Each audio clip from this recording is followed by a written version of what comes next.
Welcome to NS media. ముందుగా ప్రేక్షకులకు రాఖీ పౌర్ణమి శుభాకాంక్షలు. ముందుగా హెడ్లైన్స్ చూద్దాం.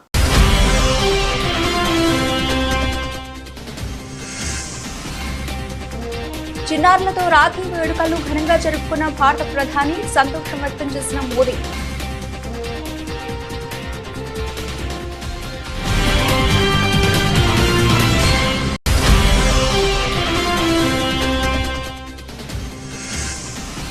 సీఎం రేవంత్ రెడ్డికి రాఖీ కట్టిన మంత్రి సీతక్క, కాంగ్రెస్ పార్టీ మహిళా ప్రజా ప్రతినిధులు. అందరికీ రాఖీ పండుగ సందర్భంగా శుభాకాంక్షలు తెలిపిన సీఎం.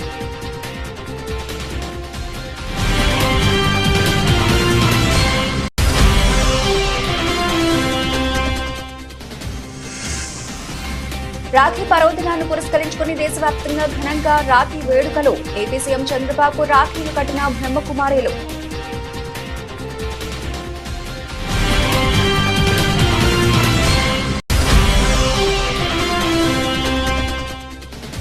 అనాథకు అండగా నిలిచిన మంత్రి కోమటిరెడ్డి. తల్లిదండ్రులను కోల్పోయిన నిర్మల్ జిల్లాకు చెందిన దుర్గకు ₹1,00,000 సాయం చేసిన కోమటిరెడ్డి.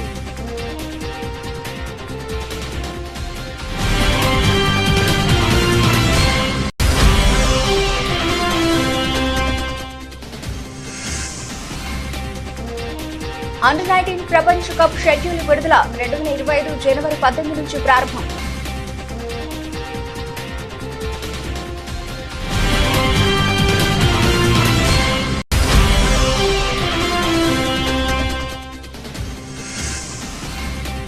రాఖీ రోజు లాభాలతో మొదలైన స్టాక్ మార్కెట్లు. 200 పాయింట్లకు పైగా దూసుకెళ్లిన సెన్సెక్స్.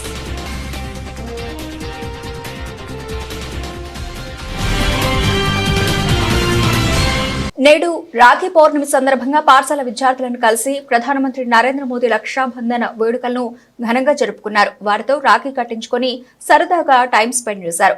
ఢిల్లీ పాఠశాల విద్యార్థులు సోమవారం ఉదయం ప్రధాని నివాసానికి వెళ్లి ఆయనకు రాఖీ కట్టారు. చిరునవ్వులు చిందిస్తూ చిన్నారులు ఎంతో ప్రేమతో మోదీకి రాఖీలు కట్టారు. మోదీ తన తల్లి వద్ద కూర్చొని ఉన్న ఫోటోతో ప్రత్యేకంగా తయారు చేసిన రాఖీని ఓ చిన్నారి ప్రధానికి కట్టింది. దీన్ని చూసిన ప్రధాని సంతోషం వ్యక్తం చేశారు. అనంతరం పిల్లలతో కొంతసేపు సరదాగా ముచ్చటించారు. రాఖీలు కట్టే సమయంలో ఆ విద్యార్థుల పేర్లు, క్లాస్ ఏంటో ప్రధాని అడిగి తెలుసుకున్నారు.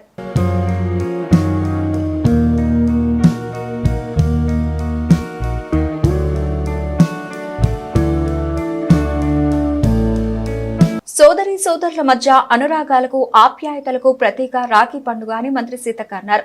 సోమవారం జూబ్లీహిల్స్ నివాసంలో ముఖ్యమంత్రి రేవంత్ రెడ్డికి మంత్రి సీతక్క, ఎంపీ కావ్య, ఎమ్మెల్యేలు వరుణికారెడ్డి, రాగమయ్యి, కార్పొరేషన్ల చైర్మన్లు మండ్రు శోభారాణి, నేరెళ్ల శారద, కాల్వ సుజాత రాఖీ కట్టారు. అనంతరం అసెంబ్లీ ఆవరణలో మంత్రి సీతక్క మీడియాతో మాట్లాడుతూ రాఖీ పండుగ సందర్భంగా అందరికీ శుభాకాంక్షలు తెలియజేశారు. అమ్మాయిలను నువ్వు గౌరవించుకోవాల్సిన అవసరాన్ని రాఖీ పండుగ చాటి చెబుతుందన్నారు. మహిళా భద్రతకు పాటుపడదామని రాఖీ పండుగ సందర్భంగా అందరూ ప్రతిదినం పూనాలన్నారు. సోదరులందరూ బాగుండాలని ప్రతి ఆడబిడ్డ కోరుకుంటుందని తెలిపారు. సమాజంలో వస్తున్న రకరకాల మార్పుల వల్ల మహిళల పట్ల అనేక రకాల హింస జరుగుతోందన్నారు.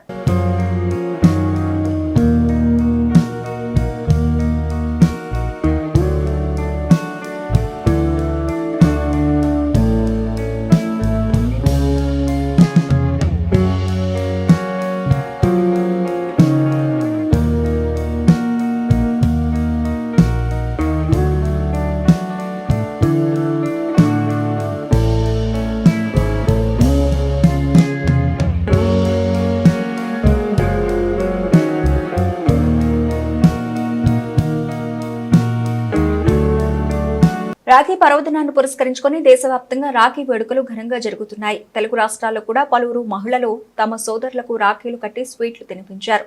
పలువురు సినీ, రాజకీయ ప్రముఖులు కూడా కుటుంబాలతో కలిసి ఈ వేడుకలు జరుపుకుంటున్నారు. కేంద్ర మంత్రులు, వివిధ రాష్ట్రాల ముఖ్యమంత్రులు, ముఖ్య నేతల ఇళ్ల దగ్గర వారికి రాఖీలు కట్టేందుకు మహిళలు పోటీ పడుతున్నారు. ఆంధ్రప్రదేశ్ రాష్ట్ర ముఖ్యమంత్రి, తెలుగుదేశం పార్టీ అధ్యక్షుడు చంద్రబాబు నాయుడు ఇంటి వద్దకు కూడా ఆయనకు రాఖీలు కట్టేందుకు పలువురు మహిళలు వచ్చారు. దాంతో ఉండవల్లిలోని చంద్రబాబు నివాసం సందడిగా మారింది. పలువురు మహిళా నేతలు, బ్రహ్మకుమారీలు ఆయనకు రాఖీలు కట్టారు. చంద్రబాబుకు మహిళలు రాఖీలు కడుతున్న దృశ్యాలను కింది వీడియోలో చూడొచ్చు. కాంగ్రెస్ సీనియర్ నేత, సీనియర్ న్యాయవాది అభిషేక్ మను సింఘ్వి రాజ్యసభ అభ్యర్థిగా నామినేషన్ వేశారు. ఈ కార్యక్రమంలో Telangana CM Revanth Reddy, deputy CM Mallu Bhatti Vikramarka, మంత్రులు, ఎమ్మెల్యేలు, ఎమ్మెల్సీలు, ఎంపీలు, పార్టీ రాష్ట్ర వ్యవహారాల ఇన్ఛార్జ్ దీపాదాస్ మున్షి పాల్గొన్నారు. ఇటీవల జరిగిన సార్వత్రిక ఎన్నికల్లో రాజ్యసభ సభ్యులు పీయూష్ గోయల్, సర్బానంద సోనోవాల్, జ్యోతిరాదిత్య సింధియా, కామాఖ్య ప్రసాద్, వివేక్ ఠాకూర్, రాజ్ భోస్లే, బిప్లవ్ కుమార్ దేవ్, మీసా భారతి, దీపేంద్ర సింగ్ హుడా, కేసీ వేణుగోపాల్ లోక్సభకు ఎన్నికయ్యారు. దీంతో వారు తమ రాజ్యసభ సభ్యత్వాలకు రాజీనామా చేశారు. అదేవిధంగా ఒడిశాలో మమతా మహంతా, తెలంగాణలో కె కేశవరావు తమ పదవులకు పార్టీలకు రాజీనామాలు చేశారు. దాంతో దేశవ్యాప్తంగా మొత్తం 12 రాజ్యసభ స్థానాలకు ఖాళీలు ఏర్పడ్డాయి. ఈ ఖాళీ స్థానాలకు సెప్టెంబర్ 3న ఎన్నికలు జరగనున్నాయి. అభ్యర్థులు నామినేషన్ దాఖలు చేసేందుకు ఈ నెల 21 వరకు గడువు ఇచ్చారు. ఈ క్రమంలో తెలంగాణ నుంచి కాంగ్రెస్ అభ్యర్థిగా అభిషేక్ మను సింఘ్వీని రంగంలోకి దించారు. దాంతో ఇవాళ ఆయన నామినేషన్ దాఖలు చేశారు. నామినేషన్ దాఖలకు ముందు ఆయన అసెంబ్లీకి వెళ్లారు. అక్కడ తెలంగాణ మంత్రులు శ్రీధర్ బాబు, తుమ్మల నాగేశ్వరరావు, పలువురు కాంగ్రెస్ ఎమ్మెల్యేలు, ఎమ్మెల్సీలు సింఘ్వీకి స్వాగతం పలికారు. ఆయన మెడలో పూలమాలలు వేసి కాంగ్రెస్ కండువా కప్పి సత్కరించారు.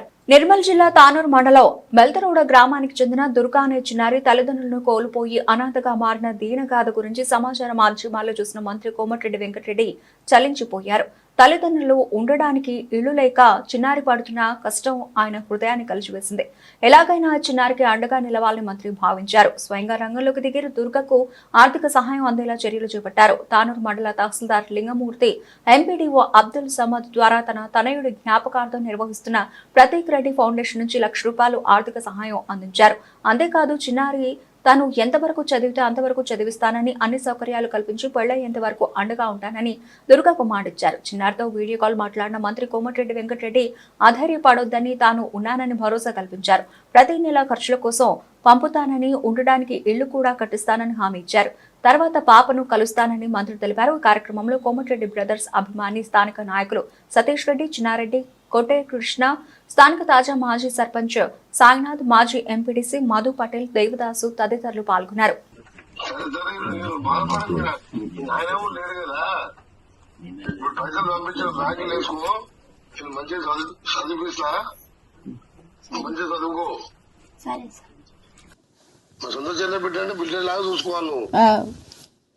అన్నా నమస్తే అన్నా, చిన్నారెడ్డి మాట్లాడుతున్నా అన్నా. నా దగ్గర ఉంది అన్న, మాట్లాడుతున్నా అన్నా. ఈ పైసలు ఈ అమ్మాయి ఫిక్స్డ్ డిపాజిట్ చేయరా, అమ్మాయి పేరు మీద అన్నా పోస్ట్ ఆఫీస్ లో డిపాజిట్ చేయరి. ఓకే ఓకే కావాలంటే పిఏ నెంబర్ ఉన్నది ఆయన దగ్గర, సైజులు ఉందన్నా. సైజులు ఫోన్ చేయరు, మీకు ఎప్పుడు ఏం కావాలో చూసుకుంటాడు. 10th క్లాస్ దాకా అక్కడ చదివించి ఇంటర్మీడియట్ మంచి హాస్టల్ లేదా, మంచి హాస్టల్ లేదు. ఏ పొరపాటు ఎక్కడ నా బిడ్డను ఎట్లా చదివించాడు అట్లా చదివిస్తుంది. తెలంగాణ భవన్ లో రాఖీ పండుగ సంబరాలు ఘనంగా నిర్వహించారు. బీఆర్ఎస్ వర్కింగ్ ప్రెసిడెంట్ కేటీఆర్ కు మహిళా నేతలు రాఖీ కట్టారు. మాజీ మంత్రి సత్యవతి రాథోడ్, మాజీ ఎంపీ మాలోత్ కవిత, ఎమ్మెల్యే కోవా లక్ష్మి, మాజీ విప్ గొంగడి సునీత, ఇతర నేతలు కేటీఆర్ కు రాఖీ కట్టి హారతిచ్చారు. మాజీ మంత్రి సత్యవతి అక్షంతలు వేసి కేటీఆర్ ను ఆశీర్వదించారు.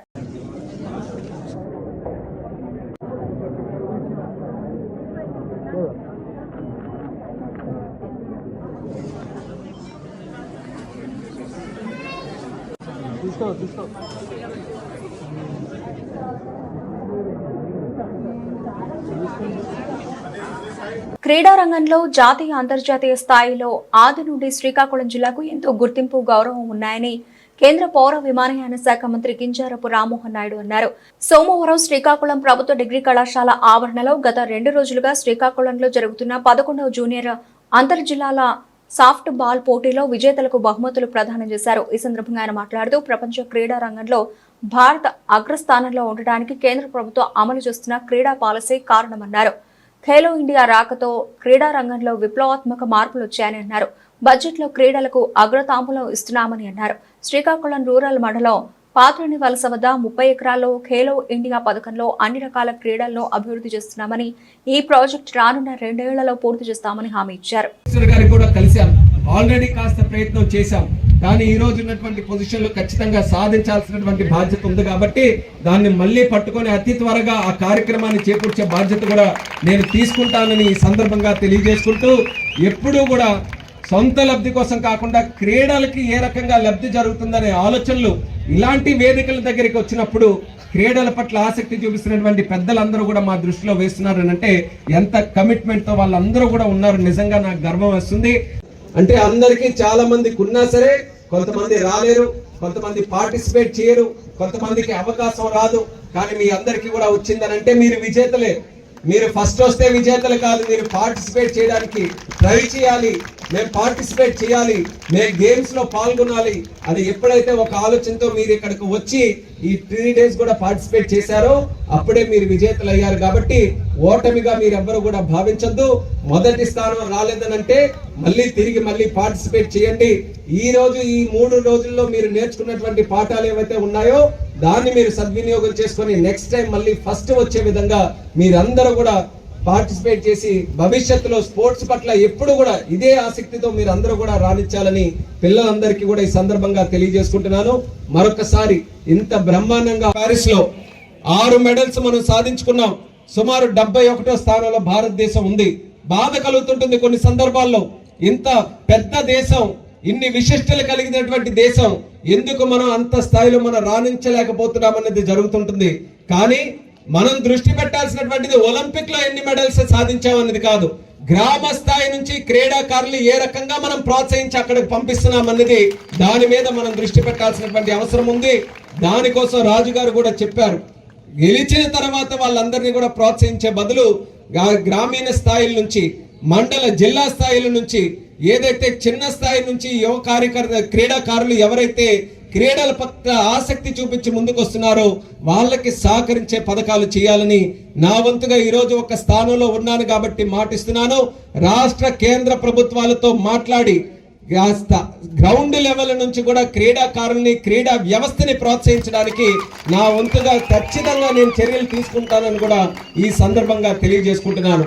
అలాగే మన జిల్లాలో కూడా క్రీడా వ్యవస్థని మరింత పొందుపరచాలని, మనకి ముఖ్యంగా ఉన్నటువంటి స్టేడియం అది ఎంతో కాలం నుంచి అదొక పోలవరం ప్రాజెక్టు లాగా గతంలో అయిపోయింది. మరి అది ఎట్టి పరిస్థితుల్లో పూర్తి చేయాలని చెప్పి కంకణం కట్టుకొని మరి నేను గాని అచ్చెన్నాయుడు గారు గాని మరి దీనికి ప్రత్యేకమైనటువంటి దృష్టి పెడుతున్నటువంటి గొండు శంకర్రావు గారు గాని ఈ రోజు ఎలక్షన్లు గెలిచి మళ్ళీ ప్రభుత్వాలు ఏర్పాటు చేసిన తర్వాత పెద్ద ఎత్తున ఆ స్టేడియం ని పూర్తి చేయాలని దృష్టి పెట్టి కాంట్రాక్టర్ ని కూడా పిలిపించి కలెక్టర్ గారికి కూడా నోడల్ పాయింట్ గా పెట్టి ప్రతి రోజు కూడా ఎంత మంది వర్కర్స్ అక్కడికి వెళ్ళి పనిచేస్తున్నారు, ఎంత ప్రోగ్రెస్ వస్తుందని డైలీ మానిటరింగ్ తో మన జిల్లాలో జరిగే ఏకైక ప్రాజెక్టు మన స్టేడియం ప్రాజెక్ట్ అనేది కూడా తెలియజేస్తున్నాను.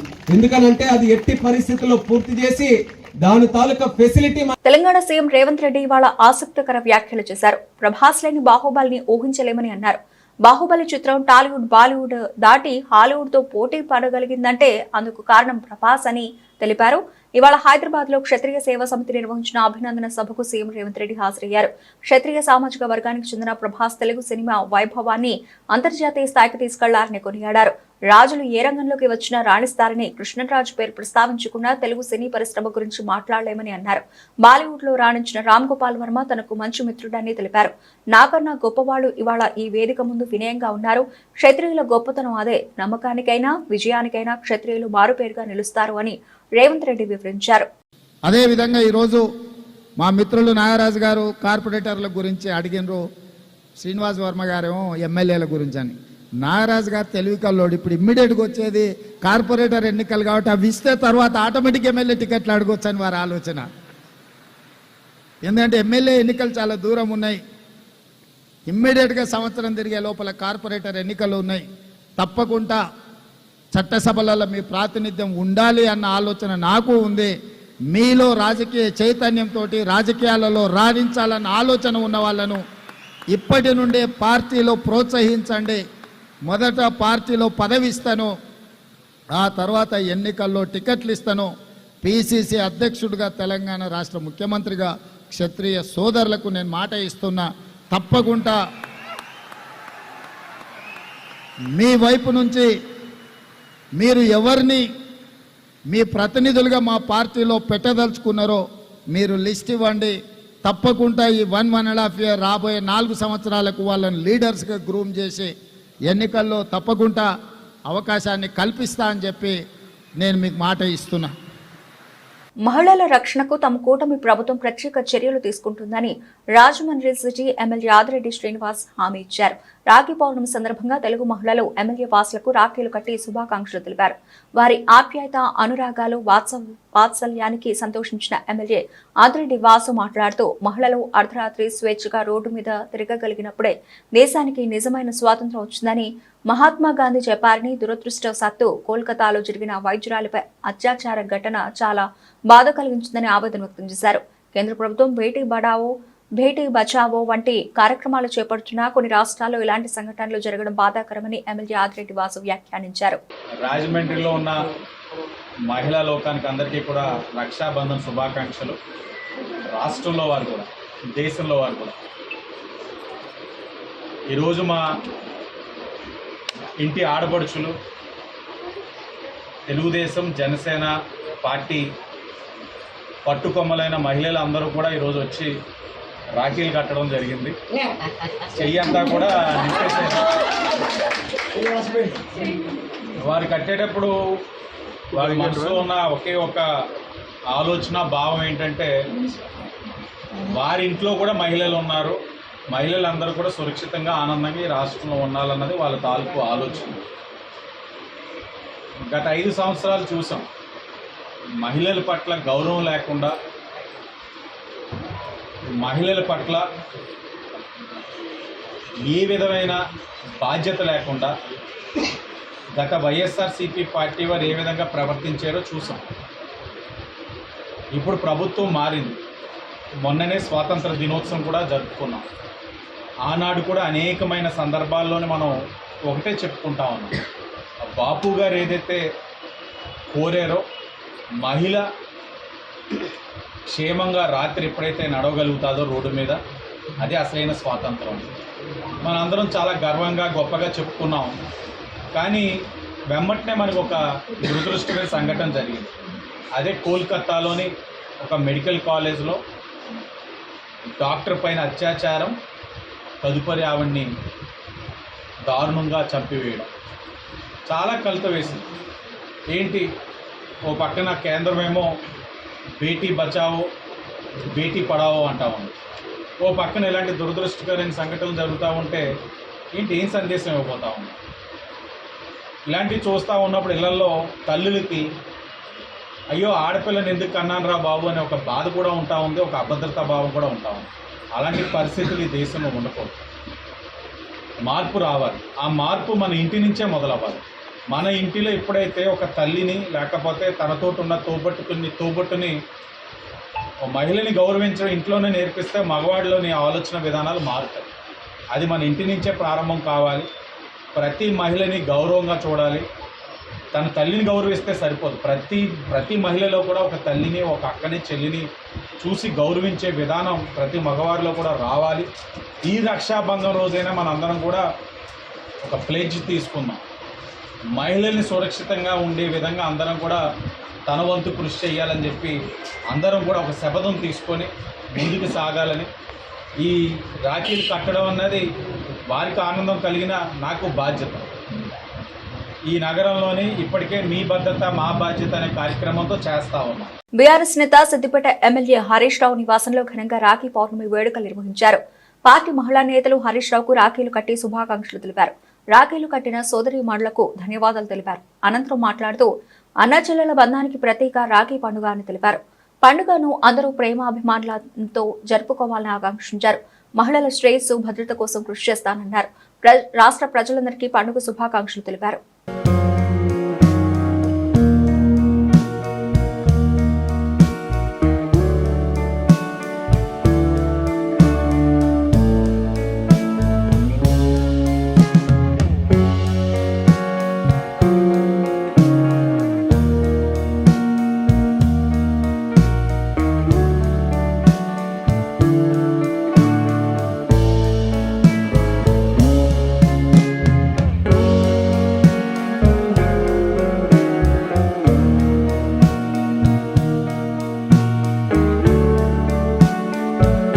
శ్రీలంక వాణిజ్య పర్యావరణ శాఖల మంత్రి సదాశివన్ వేలాందరేన్ బీఆర్ఎస్ వర్కింగ్ ప్రెసిడెంట్ కేటీఆర్ తో మర్యాదపూర్వకంగా భేటీ అయ్యారు. 2014లో భారతదేశంలో కొత్తగా ఏర్పడిన తెలంగాణ రాష్ట్రం కేవలం 10 ఏళ్ల కాలంలోనే సాధించిన అద్భుత ప్రగతి గురించి గతంలో తాను శ్రీలంక పార్లమెంట్ లో ప్రస్తావించినట్టు ఈ సందర్భంగా సదాశివన్ కేటీఆర్ కు తెలిపారు. హైదరాబాద్ లోని కేబుల్ బ్రిడ్జ్ పరిసర ప్రాంతాల అభివృద్ధిని చూస్తే సింగపూర్ ను తలపించేలా ఉందని ప్రశంసించారు.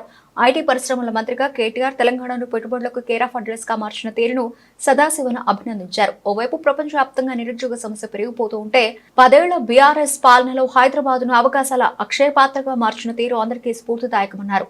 ఈ సందర్భంగా కేటీఆర్ మాట్లాడుతూ 14 ఏళ్ల సుదీర్ఘ పోరాటంతో సాధించిన తెలంగాణలో గత 10 ఏళ్ల పాలనను ఓ యజ్ఞంలా సాగించామని, అందుకే అనతి కాలంలోనే అసాధారణ ఫలితాలు సాధించగలిగామని వెల్లడించారు.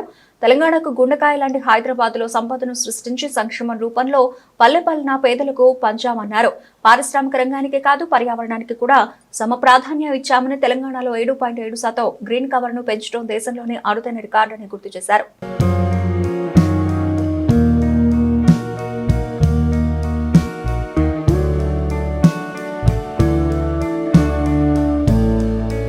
వారం రోజులుగా హైడ్రా అధికారులు గండిపేట చెరువు సమీపంలోని ఖానాపూర్ గ్రామ రెవెన్యూ పరిధిలో పర్యటించి దాదాపు 10 అక్రమ నిర్మాణాలు గుర్తించారు. నిర్మాణదారులకు ముందస్తుగా నోటీసులు జారీ చేసినా వారి నుంచి నిర్దేశించిన సమయంలో ఎలాంటి సమాధానం రాకపోవడంతో 2 అక్రమ నిర్మాణాలను నేలమట్టం చేసినట్లు అధికారులు వెల్లడించారు. గండిపేట జలాశయం FTL చిలుకూరు అప్పోజిగూడ గ్రామ పంచాయతీ రెవెన్యూను ఆనుకొని ఉంటుంది. ఓ రియల్ వ్యాపారి గండిపేట జలాశయం FTL ను కలుపుకొని వెస్ట్ సైడ్ అనే వెంచర్ ను చేయగా కొందరు బడాబాబులు FTL పరిధిలో ఫ్లాట్లు కొనుగోలు చేసి దర్జాగా లేక్ వ్యూతో పాటు గచ్చిబౌలి ఫైనాన్షియల్ డిస్ట్రిక్ట్ భవన అంతస్తుల వ్యూ కనిపించే విధంగా FTL లో అక్రమంగా నిర్మాణాలు చేపట్టారు. ఈ క్రమంలో అధికారులు సర్వే చేయగా అప్పోజిగూడ గ్రామ పంచాయతీ పరిధిలో 3 భవనాలు, చిలుకూరు గ్రామ పంచాయతీ పరిధిలో ఒక నిర్మాణం అక్రమంగా నిర్మించినట్లు గుర్తించారు. అధికారులు పూర్తి స్థాయిలో నివేదికను హైడ్రాకు నివేదించారు. ఈ క్రమంలో హైడ్రా ఆదివారం FTL పరిధిలో అక్రమ నిర్మాణాల కూల్చివేతలకు శ్రీకారం చుట్టింది. హైడ్రా అధికారులు మల్లికార్జున్ చరణ్ తో పాటు HMSSB DGM నరహరి, జలమండలి విజిలెన్స్ అధికారి లక్ష్మీరెడ్డి, స్థానిక CI పవన్ కుమార్ రెడ్డి భారీగా పోలీసు బలగాలతో కూల్చివేతలకు వచ్చారు. కాకినాడ జిల్లా జగ్గంపేట మండలం గురప్పాలెం రోడ్లో అక్రమంగా సారా బట్టి నిర్వహిస్తున్నట్టు జగ్గంపేట SIT రఘునాథరావుకి వచ్చిన సమాచారం మేరకు సోమవారం ఉదయం SI తన సిబ్బందితో దాడులు నిర్వహించారు.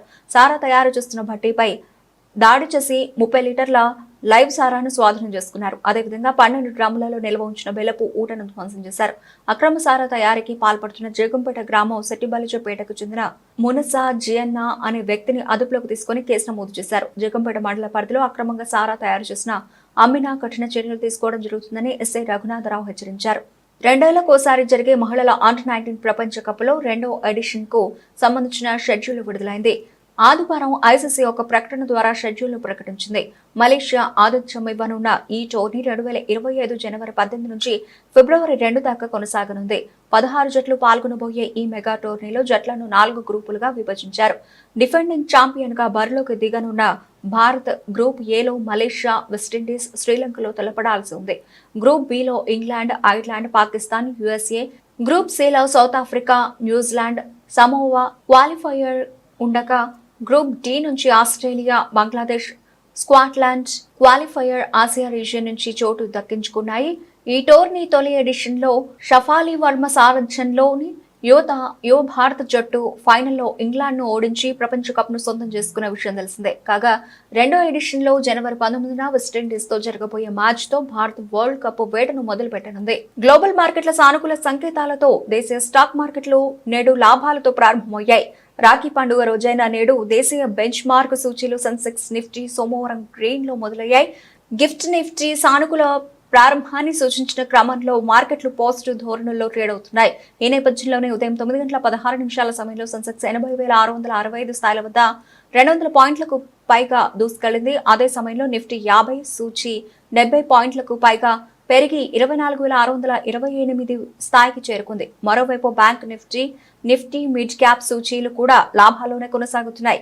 హిడెన్బర్గ్ సెబీ వివాదం మధ్య స్టాక్ మార్కెట్ పతనమై ఇప్పుడు మళ్లీ కోలుకుందని చెప్పొచ్చు. ఈ నేపథ్యంలోనే ప్రస్తుతం BPCL, ONGC, Shriram Finance, NTPC, Titan కంపెనీల షేర్లు టాప్ 5 లాభాల్లో ఉండగా M&M, HDFC Life, Tata Motors, Grasim, Nestle సంస్థల స్టాక్ స్టాక్స్ టాప్ 5 నష్టాల్లో ఉన్నాయి. రంగాల వారీగా నిఫ్టీ, పిఎస్యు బ్యాంక్, ఓఎంసీలు మీడియాలో ఒక్కొక్కటి 1% పైగా లాభపడి టాప్ గెయినర్లుగా ఉన్నాయి. ఇదే సమయంలో నిఫ్టీ స్మాల్ క్యాప్ 1% పెరగగా మిడ్ క్యాప్ 0.41% పెరిగింది. బులెటిన్ ముగించే ముందు హెడ్లైన్స్ మరోసారి.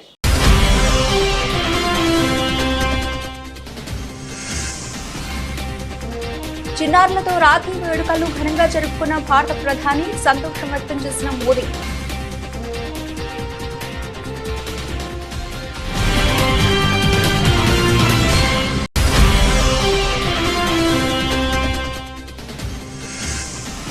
సీఎం రేవంత్ రెడ్డికి రాఖీ కట్టిన మంత్రి సీతక్క, కాంగ్రెస్ పార్టీ మహిళా ప్రజా ప్రతినిధులు. అందరికీ రాఖీ పండుగ సందర్భంగా శుభాకాంక్షలు తెలిపిన సీఎం.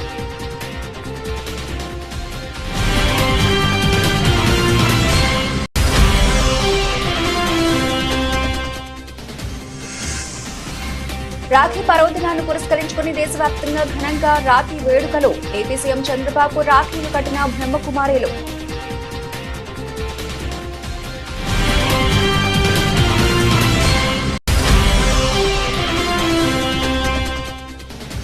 అనాథకు అండగా నిలిచిన మంత్రి కోమటిరెడ్డి. తల్లిదండ్రులను కోల్పోయిన నిర్మల్ జిల్లాకు చెందిన దుర్గకు ₹1,00,000 సాయం చేసిన కోమటిరెడ్డి.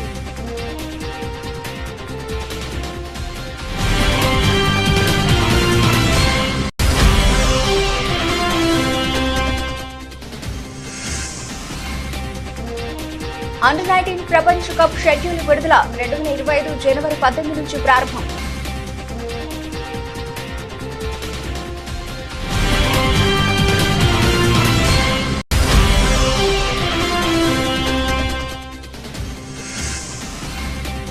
రాఖీ రోజు లాభాలతో మొదలైన స్టాక్ మార్కెట్లు. 200 పాయింట్లకు పైగా దూసుకెళ్లిన సెన్సెక్స్.